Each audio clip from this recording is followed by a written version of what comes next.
It's 5:05 and welcome into a Monday edition of the Carolina Journal News Hour. News Talk 1110 99.3 WBT. I'm Nick Craig. Good morning to you.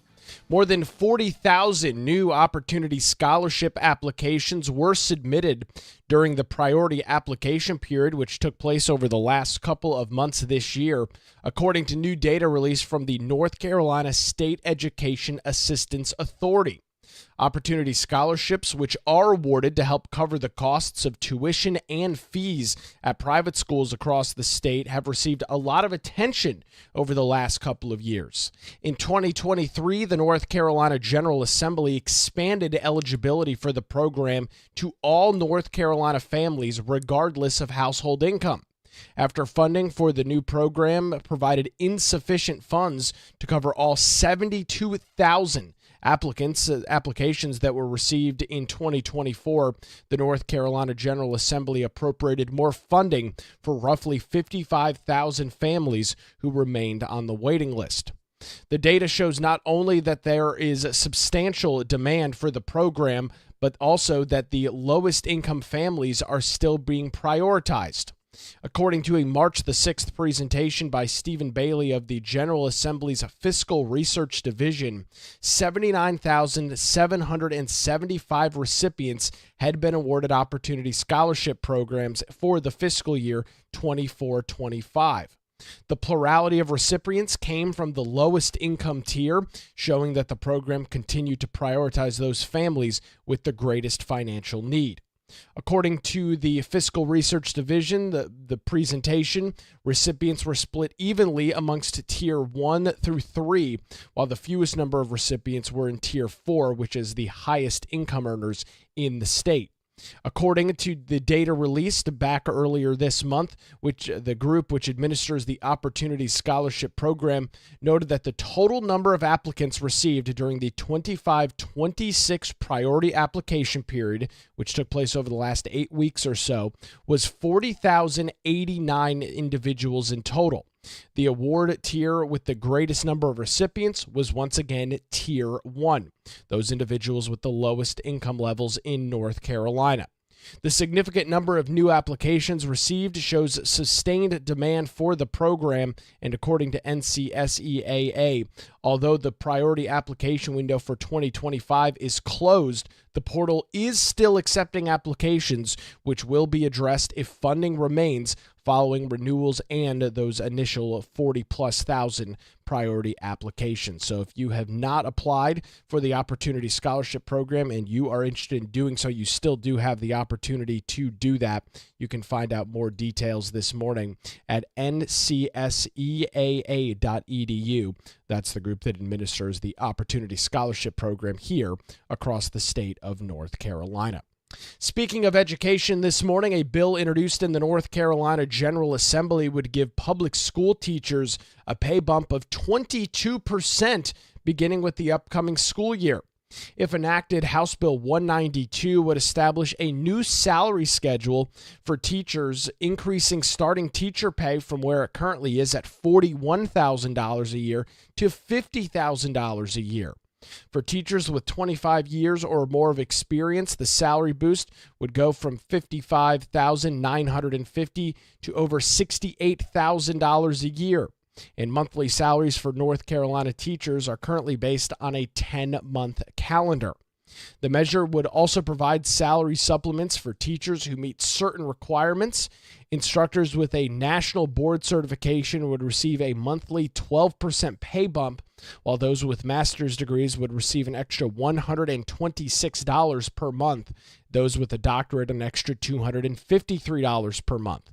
Certified school nurses would receive a 10% raise, and school counselors with a master's degree or higher would get a $100 a month pay bump. Meanwhile, school psychologists, speech pathologists, and audiologists would receive a 10% raise plus $350 a month. House Bill 192 would appropriate $1.597 billion in recurring funds for salary increases. The bill's primary sponsors are Republicans Aaron Perret out of Wake County, Donnie Lambeth out of Forsyth County, and Tricia Cotham out of Mecklenburg County. The bill also has a growing bipartisan list of co-sponsors. We'll get into some additional details on this legislation coming up here in just a few minutes. It's now 5:10. You're listening to the Carolina Journal News Hour. Coming up later this week, we are expecting oral arguments in the high-stakes race for the North Carolina Supreme Court between Republican Jefferson Griffin and Democrat Allison Riggs. To walk us through what we could expect coming up on Friday, Mitch Kokai from the John Locke Foundation joins us on the Carolina Journal News Hour this morning. Mitch, thanks for the time this morning. A big decision last Friday from the appeals court. Walk us through it this Monday morning.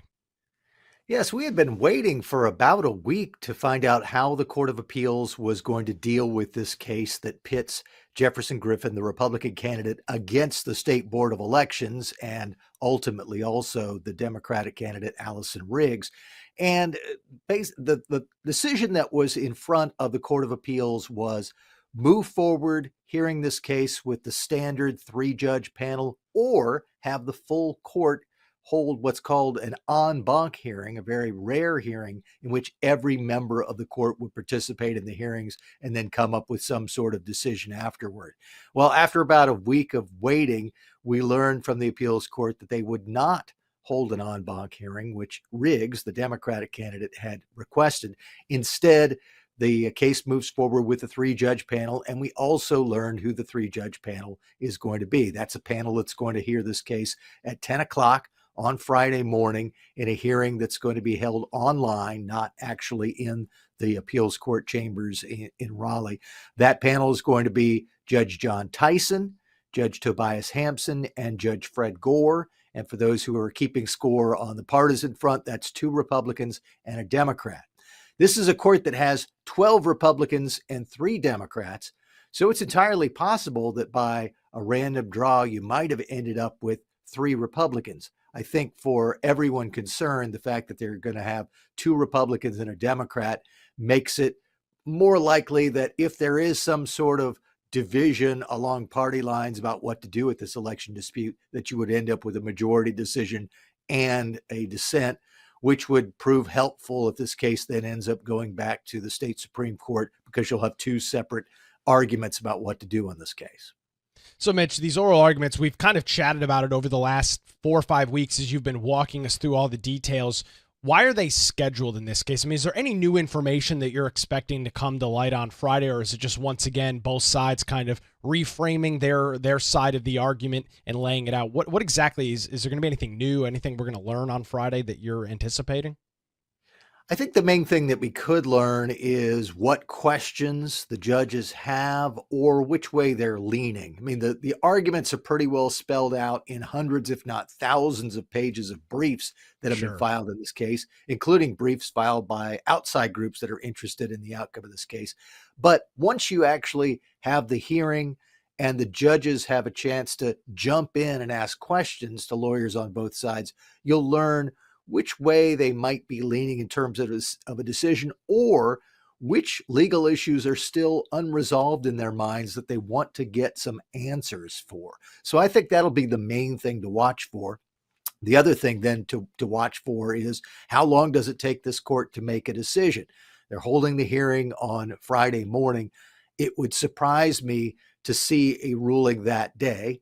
You could see a ruling that day, but my suspicion is it's more likely that we would see something early the following week. And then depending on how things turn out, one side that loses might ask once again for a full rehearing of the case by the full 14-member Court of Appeals without Jefferson Griffin, or does the case then get appealed to the state Supreme Court? Remember, one of the interesting things about this is that the last ruling in this case was a ruling against Griffin. A Superior Court judge threw out all of his various ballot challenges, but didn't offer much explanation. So the appeals court is likely to offer more explanation. But then if it gets back to the Court of Appeals, there seems to be at least some concern on both sides of the fence that you might have a split 3-3 ruling on the Supreme Court without Allison Riggs taking part. And if that's true, the Court of Appeals will have ended up having the final decision in the case. So what happens at the Court of Appeals is very important if, in fact, the state Supreme Court decides to split 3-3 in this case. We'll be tracking it throughout the week. Of course, we'll track it all Friday morning as it takes place and bring you the latest updates 1 week from now, next Monday, coming up here on the Carolina Journal News Hour. Mitch, thanks for the time this morning. Greatly appreciated. Mitch Kokai from the John Locke Foundation joins us on the Carolina Journal News Hour. It's now 5:15, News Talk 1110, 99.3 WBT. Time to get a look at traffic on your St. Patrick's Day morning commute. An update with Boomer Von Cannon. Thank you, Nick. We're in great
24 emergency situation station.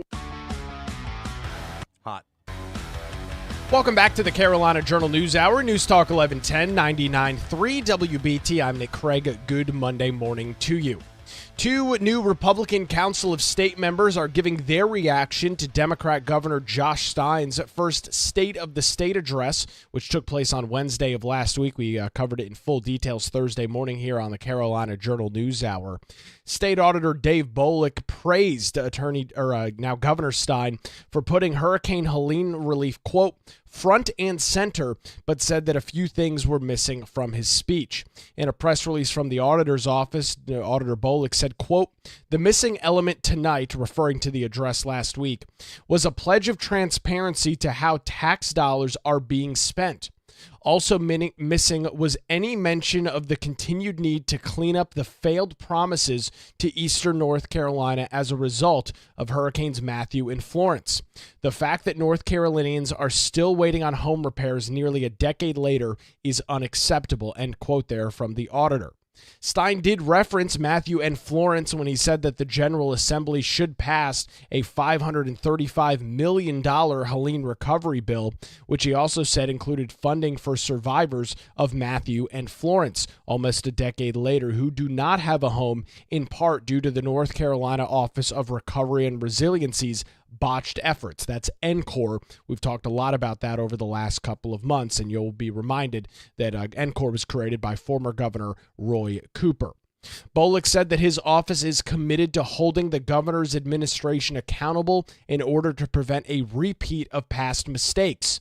Dave Bolick said, quote, since my first day in office, we have worked to ensure that there is transparency in relief efforts. We want to set a new standard for recovery, and I hope that the Stein administration will collaborate with us to create a more transparent process, end quote there.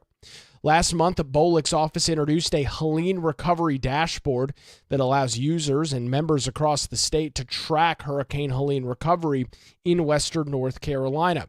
The Helene recovery dashboard tracks data by counties. There are about half a dozen or so in which that data is being tracked, and it also shows how many households are displaced, individuals utilizing the FEMA Shelter Assistance Program, those folks still seeking assistance, and those not utilizing assistance at all from FEMA.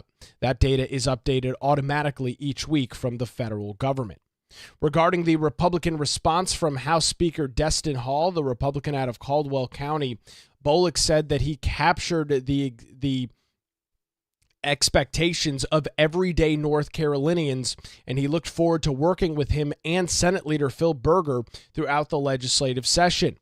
Auditor Bolick said North Carolina is a great state. It is the greatest state in the nation. We are the best to raise a family in, the best for business, and the people who call this state home are some of the finest you will ever meet. But there is room for improvement in government. Serving as your state auditor and on the executive branch is a privilege that I do not take for granted, and I am fully committed toward building a more effective, efficient, and accountable government. In response to Governor Stein's State of the State last week, State Treasurer Brad Briner also gave a short response to the address by saying, quote, I am pleased Governor Stein and the legislature are focused on western North Carolina. The Department of the State Treasurer appreciated their support as we worked quickly to get money to the devastated communities through our $100 million cash flow loan program. These loans are helping cities and towns continue their cleanup efforts as they wait for more federal monies to arrive. Briner's office distributed more than $73 million in the first round of interest-free loans to local governments in western North Carolina that were so heavily impacted by Hurricane Helene. That funding comes from a $100 million loan program under Senate Bill 382. That was the Disaster Recovery Act of 2024, which became law in December of last year, passed by the General Assembly, signed by Governor Roy Cooper. Its goal is to help local governments whose communities were devastated by Hurricane Helene while they wait again for that federal money to arrive. The administration of the program was assigned to the state treasurer's office, And for the new treasurer, Brad Brianna, it's something that he had to spin up literally just days as he was sworn into his position as the state treasurer and started getting that money doled out to those local municipalities across the western half of the state. You can read more details from both Brad Brianna and Dave Bolick by visiting our website this morning and checking out the article over at carolinajournal.com. It's now 5:27. You're listening to the Carolina Journal News Hour. We've got an update this morning in regards to constitutional carry across the state of North Carolina. To get the latest details on that, Brianna Kraemer, carolinajournal.com, joins us this morning on the News Hour. Brianna, thanks for the time. We chatted maybe 3 weeks or so ago about constitutional carry. You kind of walked us through what's going on in the General Assembly. You've got some new details this morning. What are you tracking? Hey, Nick. Yeah, that's right. North Carolina House Speaker Dustin Hall received several boxes of petitions supporting permitless carry on Tuesday from a group that stopped by his office in the General Assembly in Raleigh to hand deliver these petitions supporting and advocating for constitutional carry to pass here in North Carolina. And Dustin Hall spoke with the group, and he said, really, it's only a matter of time before he expects the legislation to advance further in the General Assembly this session. So right now, North Carolina is unlike many other states in which you do have to go through the process of getting a concealed carry permit to carry a pistol legally. We know that creates issues with reciprocity. We've had some discussions about that as well. Walk us through what this proposal, as you understand it right now, would be. Sure. So there's actually two different proposals from House leaders and Senate leaders. They've introduced two different bills right now, but both would essentially legalize permitless carry in North Carolina. And that would make North Carolina the 30th state to legalize constitutional carry. So already over half of the states allow this. It's kind of been a growing effort among state legislatures in recent years. But in the House, they've introduced the NC Constitutional Carry Act, and that would authorize permitless carry. And then the Senate's introduced Freedom to Carry NC. Very similar, although just a little bit of differences in the language. And I believe the Senate bill would actually authorize legislators to carry guns inside the General Assembly as well. So there's just a little bit of differences on the details, but essentially for North Carolinians, they would do the same thing in terms of constitutional carry. So the group that was there delivering the petitions, Grassroots North Carolina, they are in support of both pieces of legislation, hoping that at least one of them can move forward this session. And folks in the Charlotte metro area may be familiar with Grassroots North Carolina, their acronym GRNC. They have taken the Charlotte Mecklenburg County Sheriff Gary McFadden to court a couple of times in recent years over some issues in regards to handguns. Brianna, for our listeners this morning that do not legally possess firearms in North Carolina, have never gone through the process, would this get rid of the traditional permit process? Would you have to still go through a background check? Would any of that change, or are we just talking about actually carrying a weapon concealed? So this would get rid of that requirement to acquire a permit that right now you need to do in order to conceal carry right now in the state. So it's interesting, when Dustin Hall was speaking to the group, he said that he doesn't have a concealed carry permit because he doesn't believe it should be a state requirement at all to even have to go get that permit. So he doesn't want to go get that permit himself. He wants to get rid of that law. So he himself and, millions of others in North Carolina can just, do that on their own as like a constitutional right versus having to go through the step-by-step process. It's a great update this morning. Where can folks read some additional details? Yeah, you can find the whole article on carolinajournal.com. Brianna Kraemer joins us on the Carolina Journal News Hour. It's now 5:31, News Talk 1110, 99.3 WBT. Another look at traffic on your Monday morning, an update on the roadways with Boomer Von Cannon. Thank you, Nick.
It's 5:37. Good Monday morning to you. Welcome back to the Carolina Journal News Hour. News Talk 1110 99.3 WBT. Tracking some statewide news this morning, we will learn additional details as a 3-judge panel of the North Carolina Court of Appeals is set to hear an election dispute involving a state Supreme Court seat coming up on Friday this week. That's March the 21st, rather than the full court. The panel consists of 2 Republicans and 1 Democrat. The appeals court did deny Justice Allison Riggs' request for a rare full court known as an en banc hearing, with only 3 of 14 judges supporting it. Republican candidate Jefferson Griffin, who is currently an appeals court judge, is contesting more than 65,000 ballots cast in the November the 5th election, where Riggs currently leads by 734 votes. Previous recount efforts confirmed Riggs' lead, but a state Supreme Court stay has delayed the North Carolina State Board of Elections from certifying those results. A lower court had rejected Griffin's request to discard ballots, prompting his appeal to where it is now in the appeals court. He argued that the full en banc hearing would slow down the process and risk procedural deadlock, while Riggs contended that the full court review was needed and necessary due to the case's importance.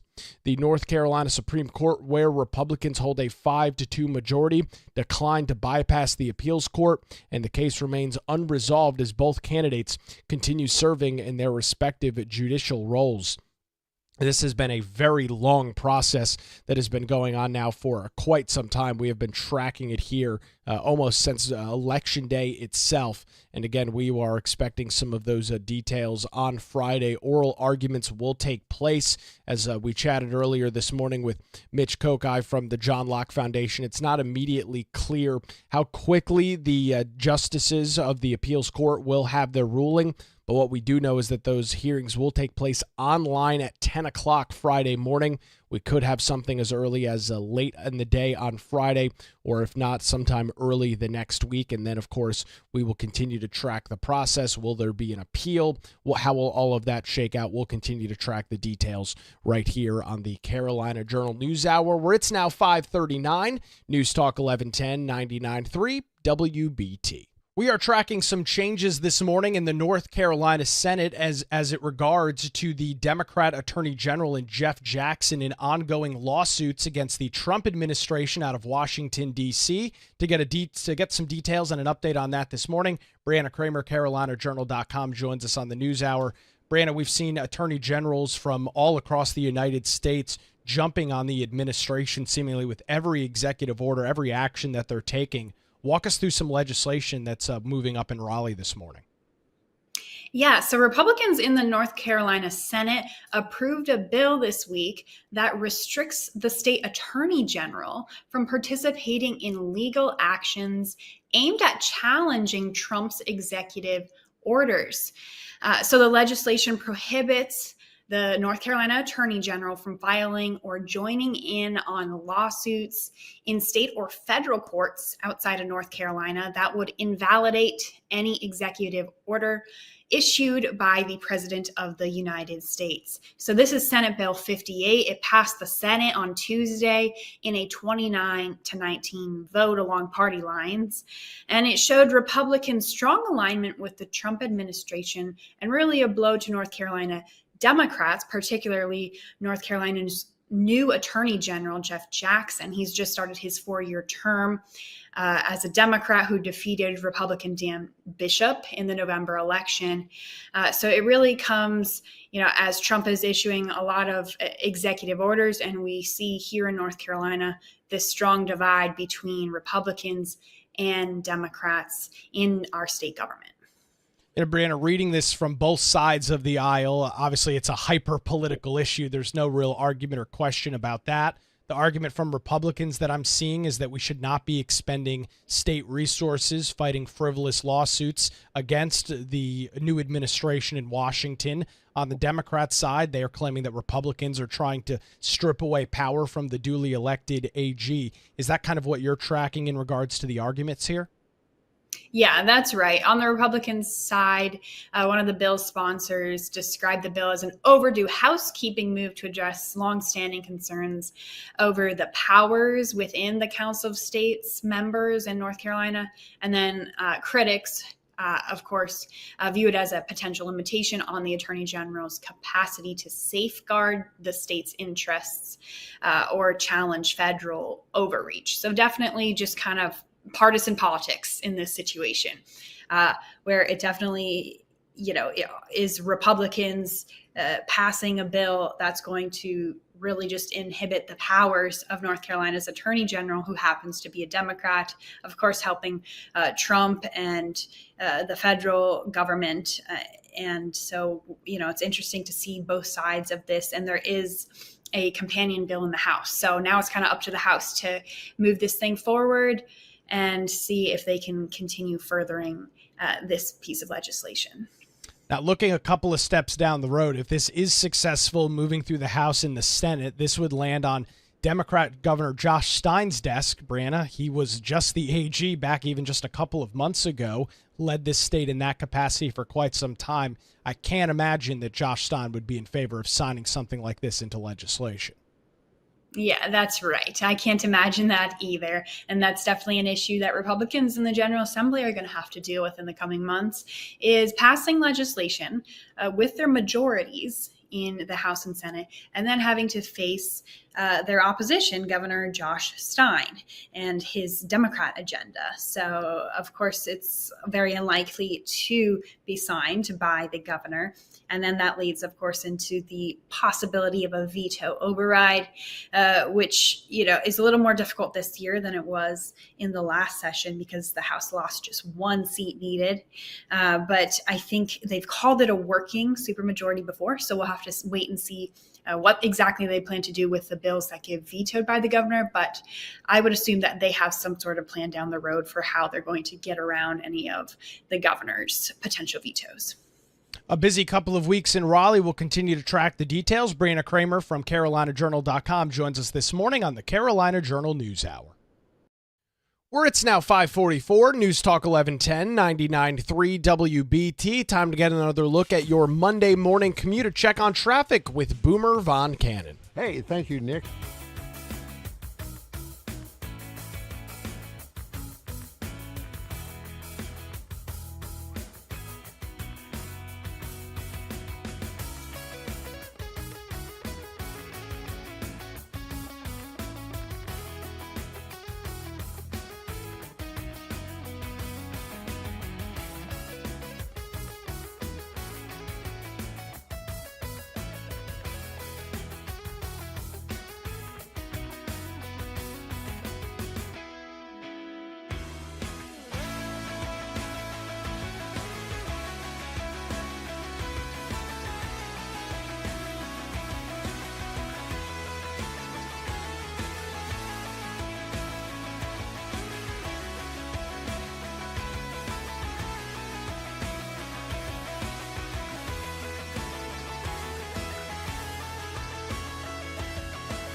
Good morning again. It's 5:52. You're listening to the Carolina Journal News Hour, News Talk 1110, 99.3 WBT. Keeping our eye this morning on the North Carolina legislature.